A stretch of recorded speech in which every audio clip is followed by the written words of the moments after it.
Moving on with finding zeros of polynomials. In this video, we're going to do an example from the very beginning to the very end of how to find all the zeros of the polynomials. Okay, so let's go ahead and take a look at this example. G of x equals 12x to the fourth plus x to the third minus 51x squared plus x minus 63. And we want to do three things. We want to find all the rational zeros first, meaning find all the zeros that are whole numbers or fractions.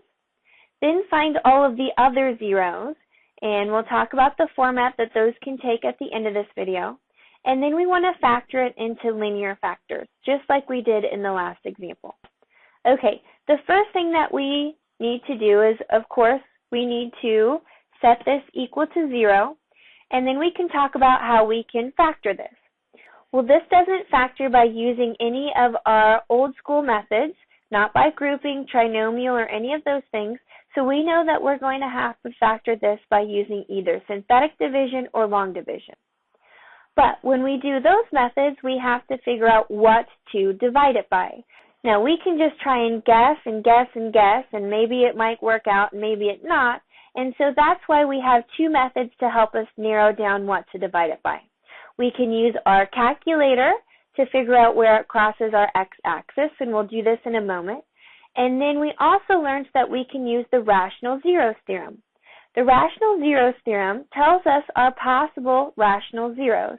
It takes our factors of our constant term, and it divides it by the factors of our leading coefficient, and that tells us all the possible rational zeros. Then when we partner that up with the calculator, we can figure out what to actually divide this by when we're setting up our synthetic or long division. Okay, so let's list out what possible rational zeros that we can have.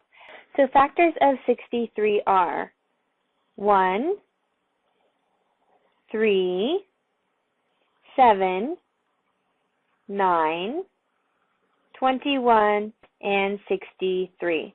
And not only am I listing the factors of those, but notice I'm listing both the positives and negatives because this is a possibility, both positive and negative.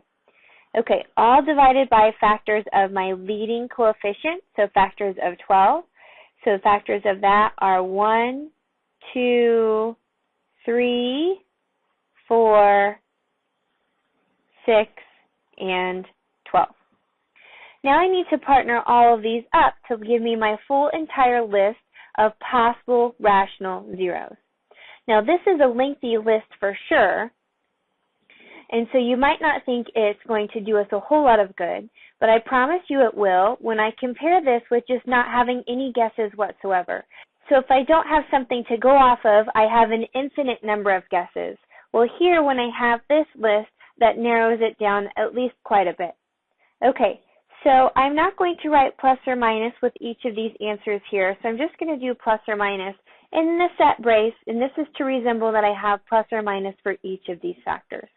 So let me partner all of them up. First, let me take every one in my numerator and divide it by 1. That's going to give me my possible whole numbers.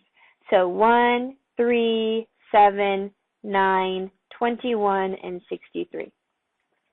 Now let me take all of them in the numerator and divide them by 2.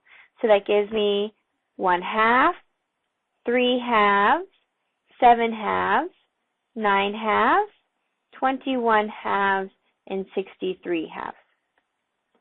Okay, now I need to divide them all by 3. So 1/3. Now I have 3 divided by 3. But I'm not going to write it down because that simplifies to 1, and I already have it on my list. So I don't need to include any duplicates on my list.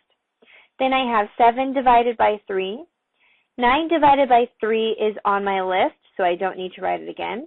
21 divided by 3 is 7, and 63 divided by 3 is 21. So I don't have to list any more of those. Now let me divide them all by 4. 1/4, 3/4, 7/4, 9/4, 21/4, and 63/4. Now all over 6, 1/6, 3/6 reduces to 1/2, so I'm not going to list it. 7, 6 is on there. 9, 6 reduces to 3/2, which is already on there. 21 over 6, if I divide each of those by 3, that gives me 7 over 2. It's already on there. And 63 over 6, if I divide each of those by 3, that gives me 21 over 2, and that's already on there. So I don't need to list any more of those. Now all over 12.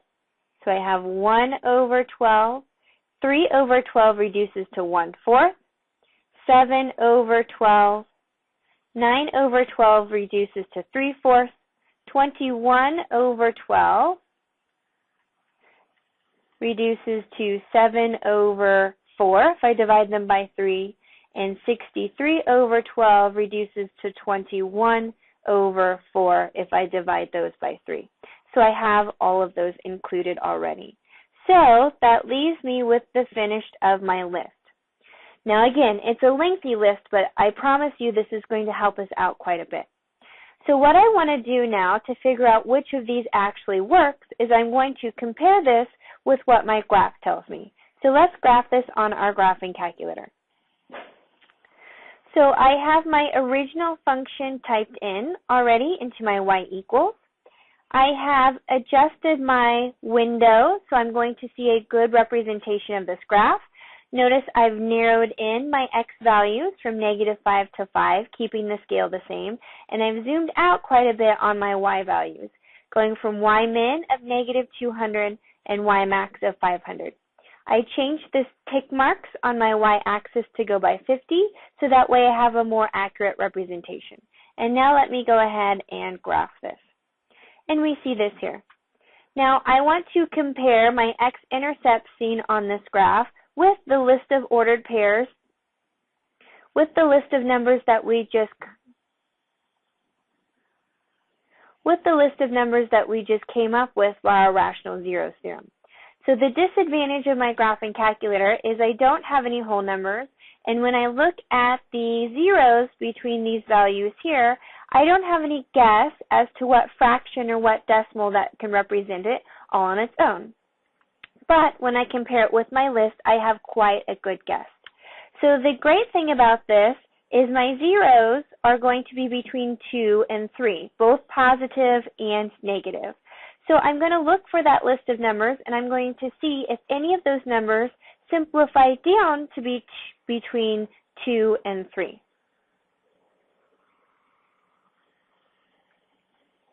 So I have my list here, and I'm trying to figure out which one of these can possibly be between 2 and 3.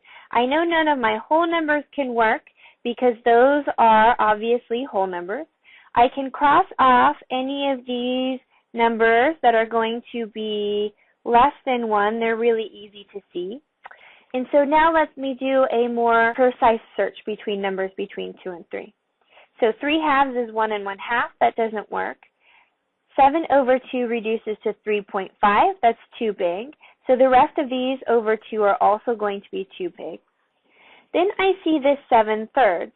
Now if I do the decimal approximation of that, that is approximately 2.3 repeating. So that falls in the category that I need it to be in. So that's a possibility, both positive and negative. Okay, 3/4 will be too small. 7/4 is 1 3/4, so that's not quite going to work.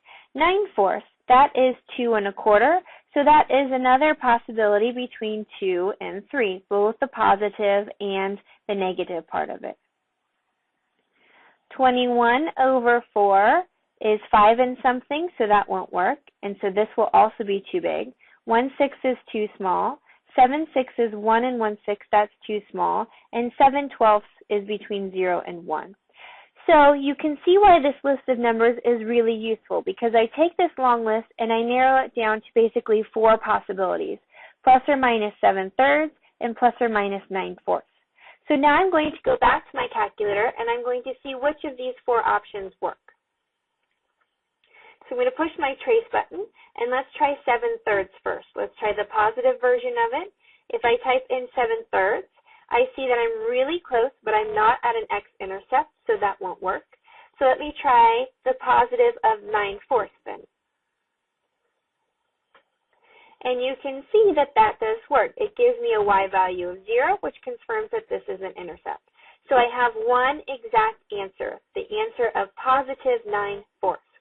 Okay, now let's look at the left-hand version. Let's try the negative version of 9/4. Again, really close, but not close enough. So let's try negative 7/3.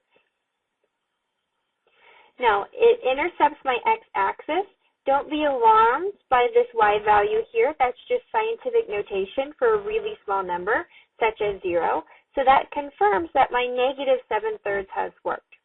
So I see two x-intercepts here. If I look back at my function, I really know that I should be finding 4 of them because it's a degree 4 polynomial.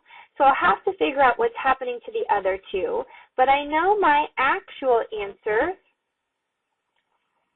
or I know my rational zeros, are going to be positive 9/4 and negative 7/3. So in my next video, I'm going to use that to my advantage to confirm that those are actual zeros and to help me figure out what my remaining 2 zeros are, since I know there should be 4 of them in this problem. So I'm just continuing on with this in my next video.